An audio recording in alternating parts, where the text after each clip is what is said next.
chekwaba ezinụlọ ha. A na-enedokwasị ezi ha anya, na-enedokwasị ụmụntakịrị ha anya, na-abụkwasị anya anya ehihie na anya ụtụtụ iji gbakwa mbọ fụ na ezinụlọ ha. Anyị na-ekele Chineke n'isi ndị nna anyị niile. Anyị wee na-arịọ ka amara Chineke baa ụba, ka ngọzi nke Chineke nọnyere ha, ka Chineke onye niile na-edu ha, na-agbaziri ha, na-enyekwasị ha amamihe nke ya aka nke ha ga-eji nweta ụgwọ ụwa nke Chineke na-enye n'aka. Anyị nweziri ọtụtụ obi ndị ọzọ niile nke anyị gbakọta ọnụ n'anya masịrị ka natazie n'isi ala nye Chineke n'obi ndị ahụ.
N'oge ahụ, Pita wee were ịkwasa ha aka n'isi wee nata mmụọ nsọ. Okwu nke ose bụ ewetara akwụkwọ ozi mbụ Pita bịa sọpụrụ. Sọpụrụnụ Kristi n'ime obi unu. Nyekwanụ ya ọnọdụ dịka onye nwe unu. Jikerekwanụ ọ bụla ịza ajụjụ ọbụla mmadụ ga-azụ unu banyere olileanya unu. Ma werekwanụ nwayọọ na nsọpụrụ lee ọnụ unu. Lekwanụ ka akaụntụ unu dị ọcha. Ọ ga-abụ mgbe ndị mmadụ na-ewute unu n'ihe omume ọma unu ji biri n'ime Kristi, ihere emere ha n'ihi ihe ha na-eme. N'ihi na ọ ka mma ọ bụrụ uche nke Chineke ka unu ahụhụ n'ihi na unu na-eme ezi ihe karịa unu ịhụ ahụhụ n'ihi na unu na-eme ihe ọjọọ.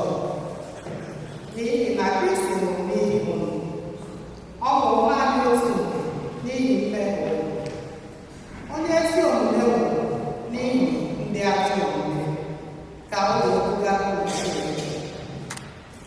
N'ihi na e mere ka ọ nwụọ n'anụ ahụ, ma e mekwara ka ọ dị ndụ na mmụọ.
So it is not just enough, let's say, believe in God.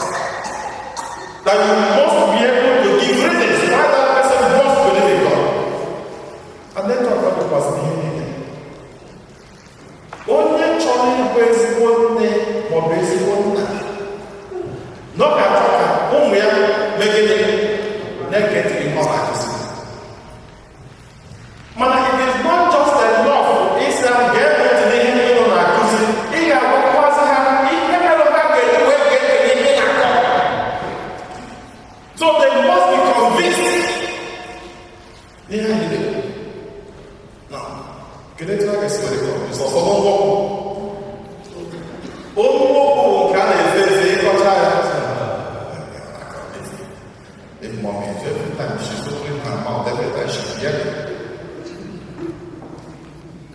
Mama,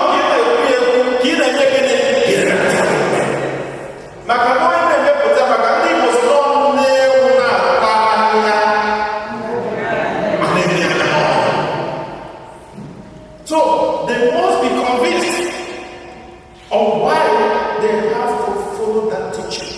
If they are not convinced, it's a waste of time. Unlike Peter to listen, we must give reasons on why.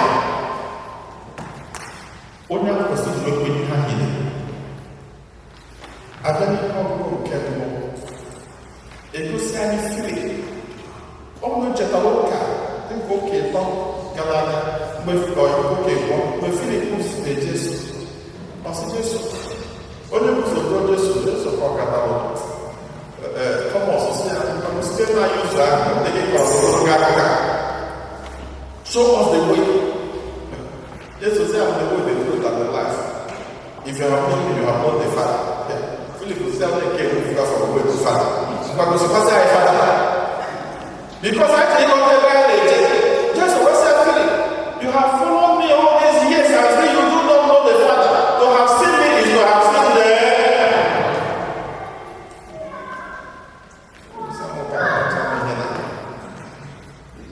the same Philip that did not understand God. And that means that no matter what they can now do, come on,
22, 23, and 25. We won't get to 25, we got 23. They have a 6-year-old or 6 months old application in the parking lot,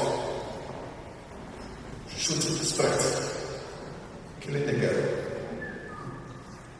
And then you okay after that, boom,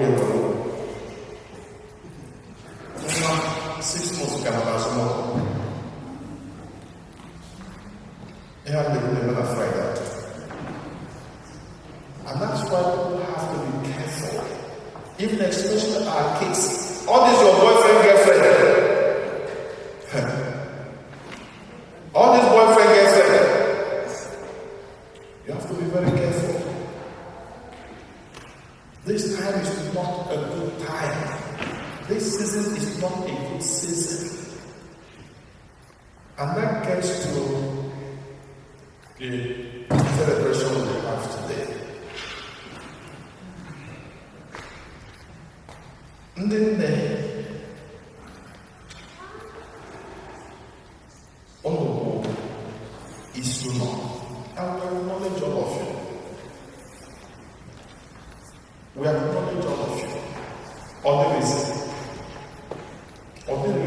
if it's one from Omaka,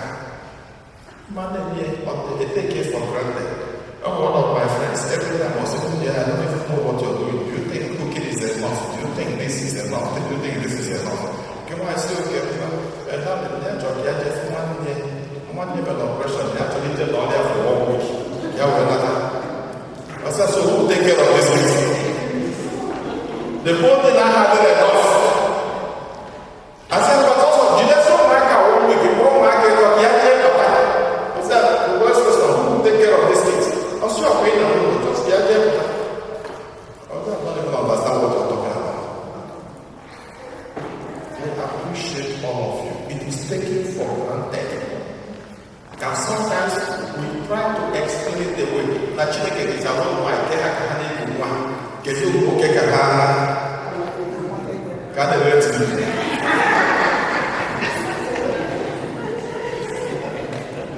irrespective of what it is, we cannot take it for granted. And nobody will never take it for granted. But again, the society in which we live is very strong. Now, what do you do? Family never, society will never. The strength of the family determines how this place is managed. The society is so deadly as of today. I'm not sure that also before, come on, they can get that. Every day is like a work can go on at the other. Also, this is what we see today. This is what we get for what they call this market. This is what my laptop. This is what my phone. So, oh my God, and it go more global. They are far reaching out than can. In a long time, I want for imagine now that they could connect to Iran, connect to Turkey, connect to every person. In a long time, it should connect. Money will be better. The post office people have. But people had a split second. They connect to the world. And that's why we have to watch here. Closely. We must watch this side closely. To show the influence of the society. Come on, go back home. You know everything. Okay, when I was doing practical, when I did my master's in graduate and special education. So part of the learning is that I have to teach in a school for 6 months. And for some reason, I taught in a school, and the school is still too full. Here in Brooklyn, few blocks. And I was in elementary two.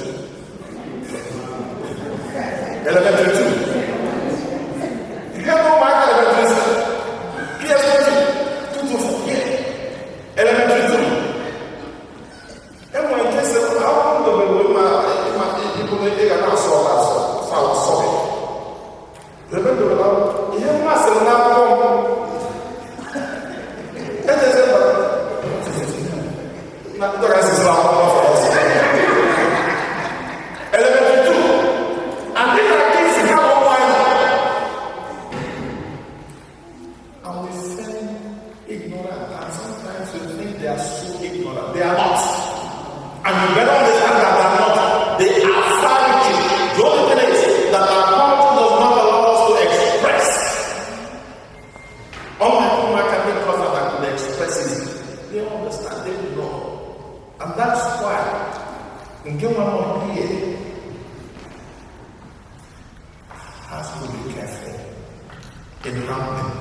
so that they can avert and handle him.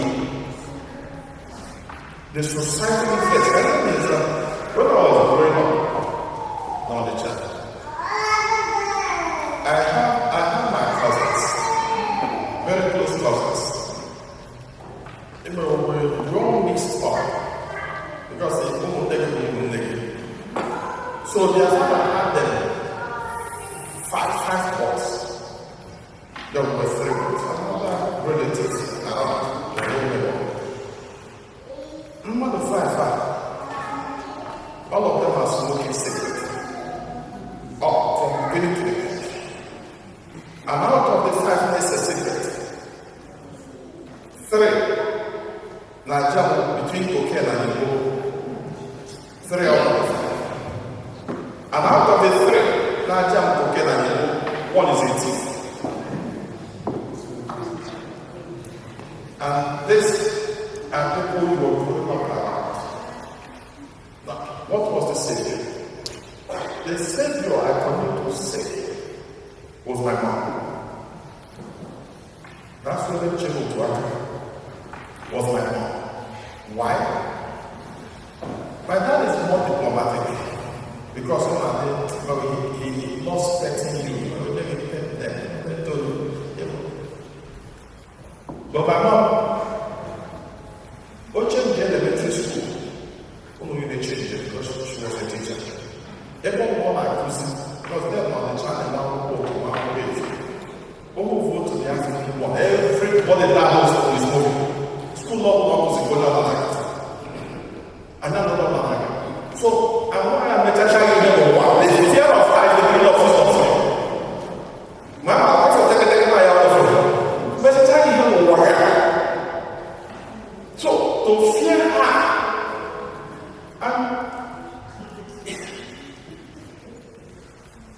it doesn't want to tell her.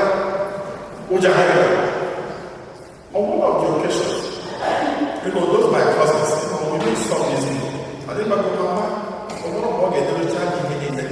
Man, I call the cat on one, Jacata, or one as a listen out this is I don't know why you are not this. You working on that day aware. On one of the days, I want to check on my cousin. No one of them cannot cook. On kata seven chido. On va test with it. Hey. Oh, job ya. Can do the first job. Oh, job okay. Because I'm not like this. Oh, job ya na wa job my dad because I'm like my dad again there because this is like about with the in nani you the first picture that came to my head was my response to the mommy and to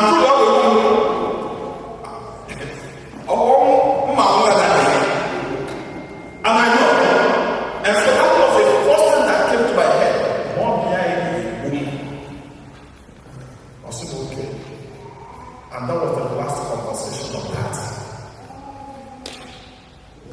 What we almost said, over the place. And I think that shadow is what saved the thread. And Canadian here has to be tough. All on the side are tough. About the cake. Because everyone will probably like it. Everybody is so dangerous. Everybody is so deadly.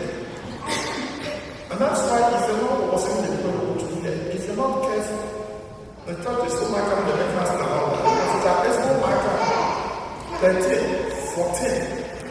That's not good with you. And they struggle with it. Struggle to come out of it. And why? Because they are failures to their way to see them. Everyone can come in the school. There's a lot of people. You'll be so happy when they went to school. They went to school quite alright. But every nook and cranny of the school, will never be tested. All the staircases in school, the very deadly. That's why here has to be tough. So that when they remember, when they get here, the influence they get around, and they remember here, they're all. But sometimes what we do, we try to pacify. I want to be a friend to my daughter. I want to be a friend to friend. All of the friends here already.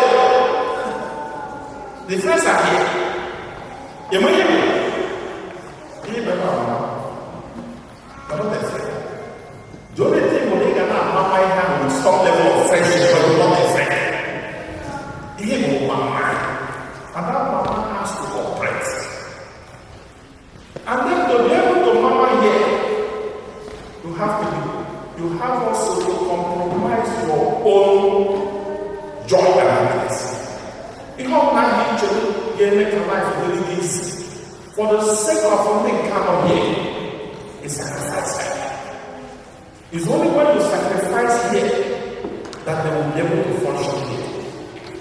To tell you how the society can influence them, and they know, I know they understand what I'm saying. If you take them to school, let's say they know grade 3, grade 4, come again about grade 5, come again about Naka with the Jesuit. Every time you will taking them to school, and you get to school, what will they do? You go to one of the friends, get a higher. What's the last? I'm like, I say, go home and fine, I'll take care of you, go home. Why? Because they don't want to look like weaklings here. They want to impress here. That's why it has to be taught. And people do it because that when you throw a missile, and there is no anti-missile to dilute it, what happens? It lasts. But when there is anti-missile from here, and the missile is coming from here, it neutralizes it in the air. That's how it works. That's how it works. That's one. And I know sometimes you may even make the best of efforts. Do all that. I want to put that across. It's true. Because I also have a very good friend of mine. We also grew up together. The father was very tough, but their mom wasn't tough. So their mom is the pacifier, but their papa Then, when we were growing up, I had a demon in mass every morning. Papa used to go to and care about. It was a demon in mass. It was no for that. I got from my dad and it was no for that. I don't know about the mass, so you can Papa gave this. You want to get on the Canada, rich here, or can never beat. Eventually, we all went to the same minor seminary, high school, mid school together. He left, got into it. He was a very nice boy. Elementary school, secondary school. As soon as he got into college, things changed. His understanding of life changed. He became a total different person. Went into cultism, rose to the level of a couple. Yes. Now, from a good to some swing that is so confusing. And a point, one day, up and I saw okay, just. You got one ways to also look at what happens. Now, one of my talk about the people, and then they can invite you to the class and go to church. Get it just. One of the Japan has no money in America, they can result whatever it is about money in America. You have all in America, what are you dating in Nigeria? Get it just. But they are exactly not the also come and ask me to go. Papa,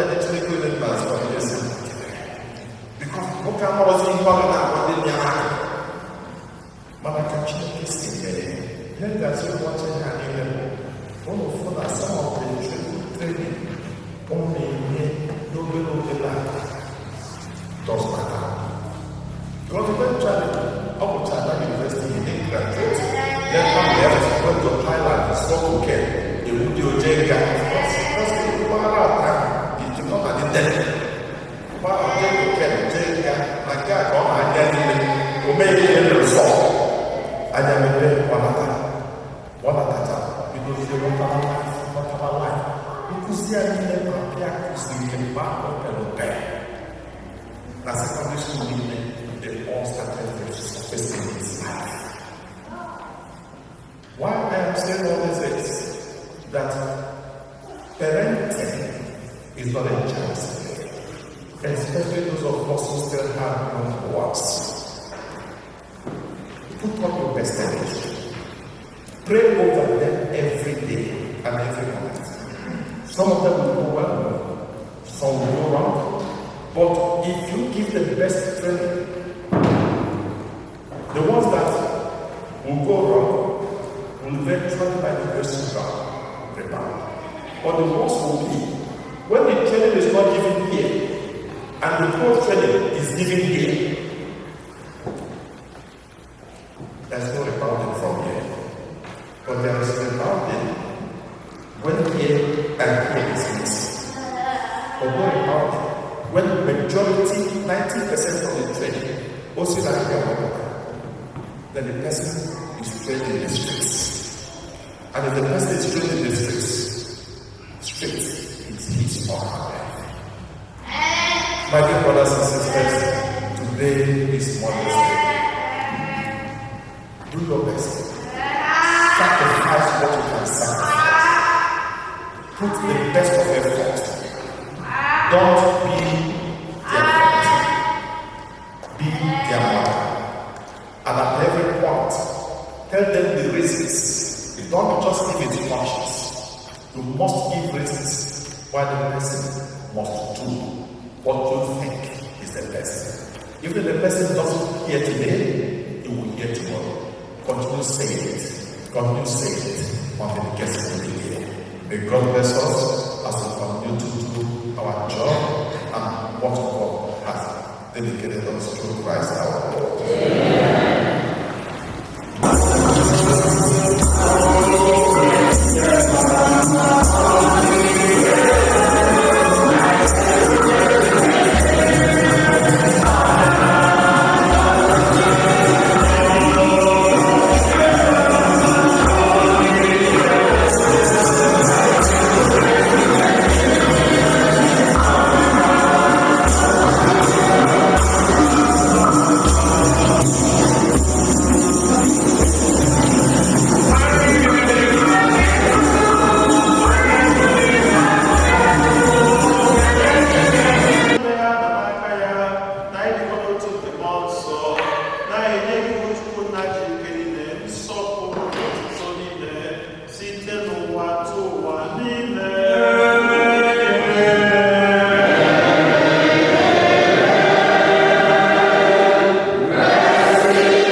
dokonania na njọ anyị amaghị gbasara n'okpukpe nke Jizọs.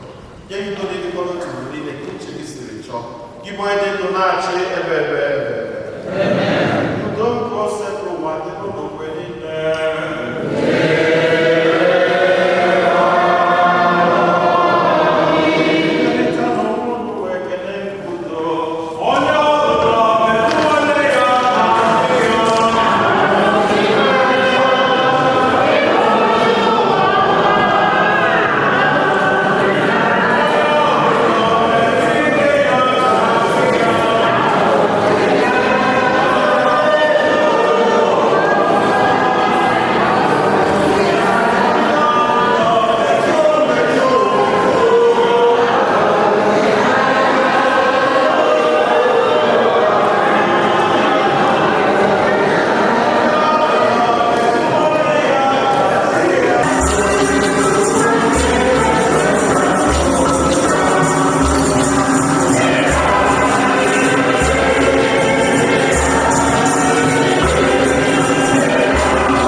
I'm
Chineke fụrụ n'anya anyị agbakọtago ọzọ anyị nwoke Ajanas wee bido ụbọchị nnọọ anyị na-eji asọpụrụ ndị nne anyị niile na-eke ụmụntakịrị anyị si gba anyị okirikiri iji wee gosi na nne bụ ụtọ na nne bụ ife.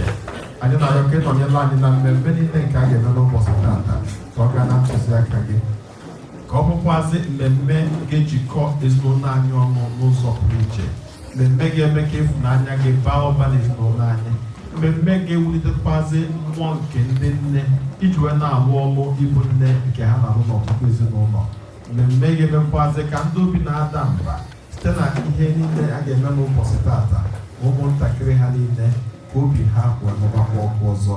A na-arịọ ka ịgọzikwazị ihe oriri na ihe ọṅụṅụ ka anyị ga-aṅụ n'ụbọchị tata site na Kristi onye nwe anyị. N'afa Nna na Nwa na Mmụọ Nsọ. bịa nri pụta ọsọ anyị ga-enye ụlọ ihe ụlọ chọrọ na-ewezụga oge ewetago ọjị na-epusi over to onyeisi na kọmuniti anyị gị n'aka ndewo onyeisi ndị nna ime na ọjị abịala anyị ga-eme ihe ka ọ ghara igbu oge. Fada lee ọjị abịala ihe but iji mụfuo ya ọrụ aga m anyị ga-ezie ndị niile echichi nọ hie, ndị niile echichi nọ nga biko ọjị nọ mana anyị ga-emuvie on to nze ka o mepụcha nze erife bụrụ akụ nzere gaa ebi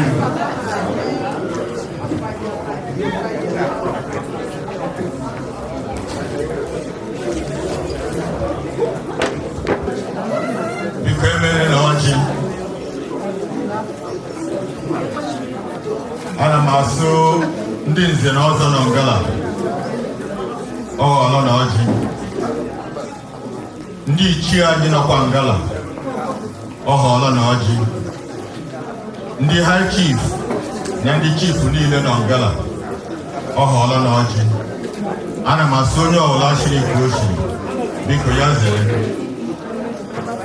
Ụbọchị taa ụbọchị ndị nne mama ụnọ nọkwa ya, ndị nne mama ndị nne orihe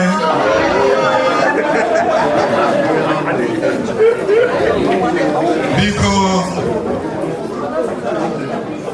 ana m akpọpụ Chukwu kere ụwa si na ụmụ ya na-eme n'ọjị na-asịa biko ya gọziere anyị ọjị a ata ọjị na ya tata ndụ na ahụ isi ike. Ọfọ m na-agọ taa ana m agọ ọfọ na n'isi ndị nne niile na-asọ ọ ga-arụ unu na mma o, unu ga na-aga na-abata ihe ọma ga na-akpọ n'ihu mgbe ọbụla, ihe ọma n'ihu unu, ihe ọma ga na-emere unu n'azụ, ihe ọma n'aka ịkpa n'aka nri. Unu gwuo n'aka nri unu ga-ekwute ihe ọma, unu gwuo n'aka ịkpa unu ga-ekwute ihe ọma. M na-asụ mbọ niile na unu na-agba n'ala Amerịka na iji elete ezinụlọ, iji azụ ụmụ unu. Asị m Chineke agaghị agbawa unu aka, unu ga-arụ ndụ, unu ga-aka nka, unu ga-agba isi awọ. Ihe ahụ Chineke kpọtara unu n'elu ụwa so unu ga-emezuru ya n'otu n'otu. Mbọ dum unu na-agba agaghị abụ ihe efu, unu ga-eri uru mbọ niile unu na-agba. Ụmụ unu ga-eruwere unu isi, ụmụ unu ga-abara unu uru, ụmụ unu ga-awụ ihe a ga-eji eme ọnụ n'ala bekee bụrụ ihe a ga-eji eme ọnụ n'ala Naijiria. Asị m ihe dum anyị ga-eri ngala maka anyị ga-aṅụ aṅụ, ọ ga-arụ anyị niile na ahụ mana ha ji izu. Ọfọdụ m na-agwakwana ọkwa n'aha nna nna anyị ha ka m na-ezowere n'ihu sị ha were gazuo nga Chineke nọ. M na-asịkwana ka m gwọrọ ka o rere sịra ha Jizọs Kraịst bụ onye nwe anyị. Ya rụkwara anyị na mma.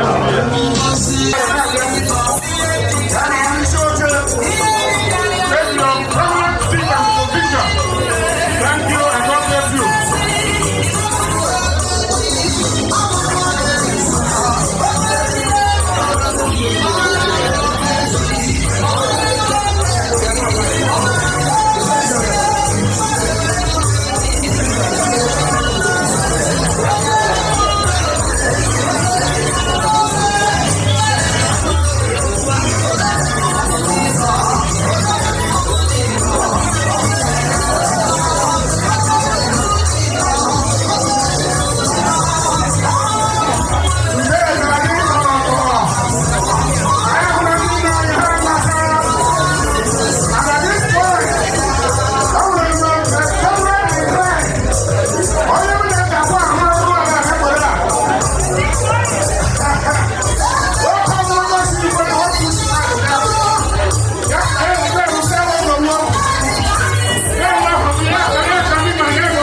onye ọrụ ahụ enwe ha dị gị gbara agọtụ na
true victim.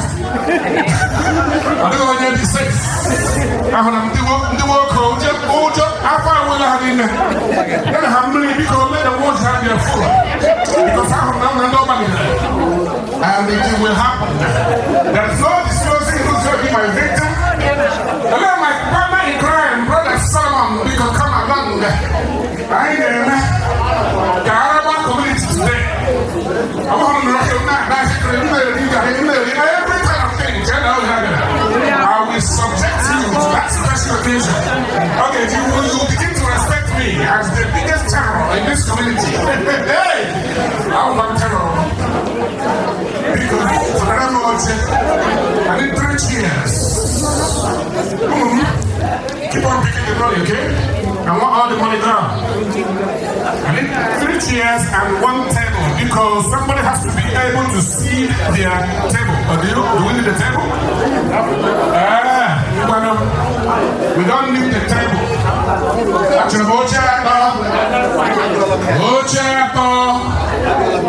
It has happened. I can see your faces. Oja community. And if you look at me too hard, they can't go victim.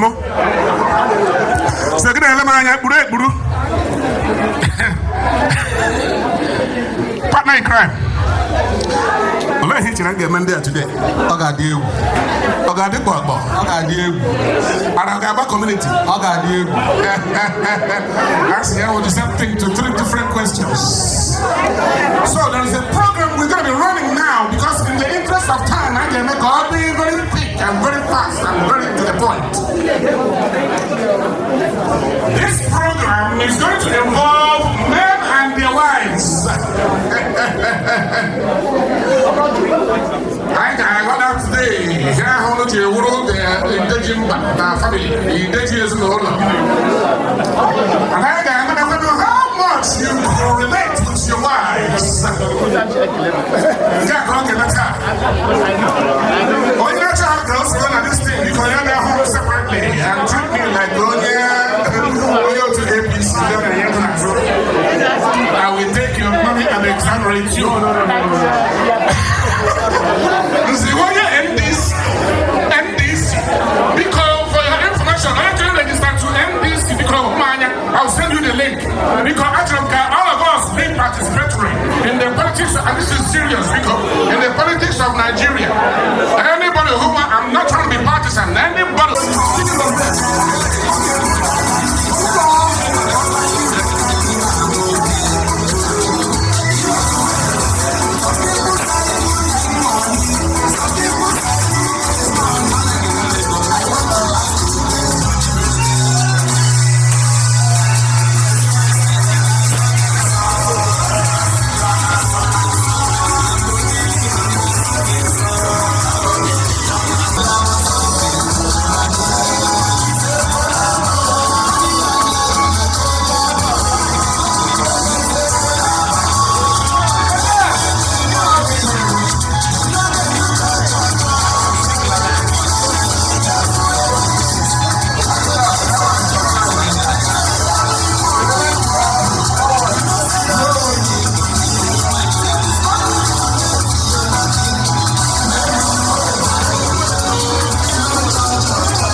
Because Father,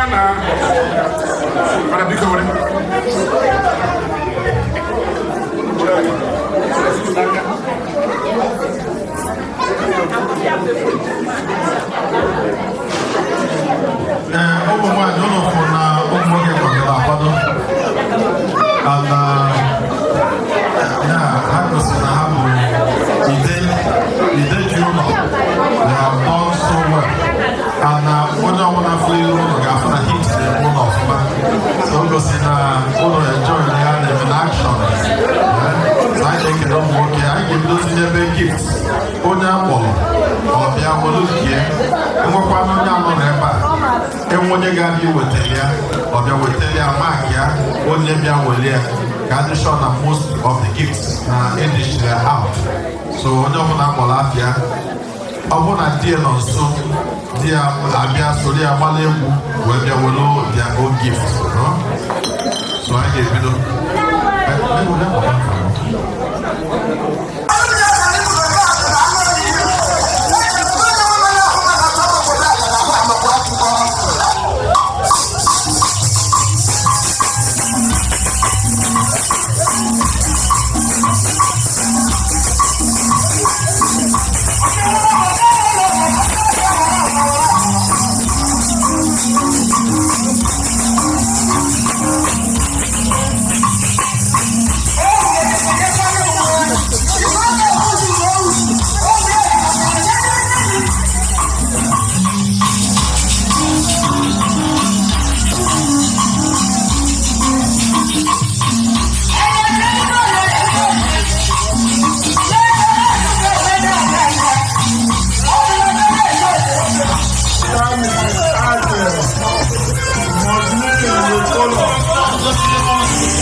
line up.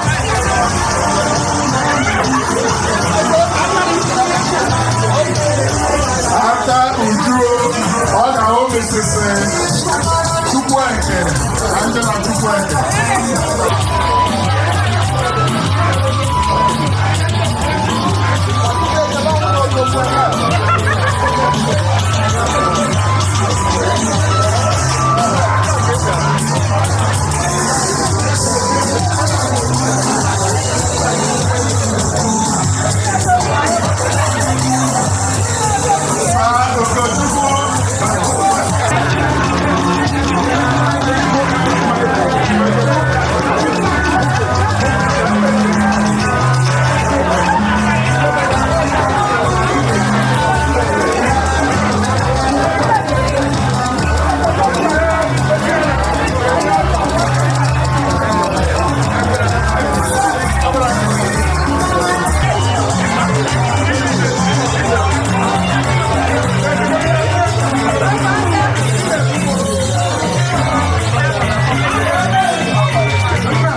n'afọ nna na nwa na mmụọ nsọ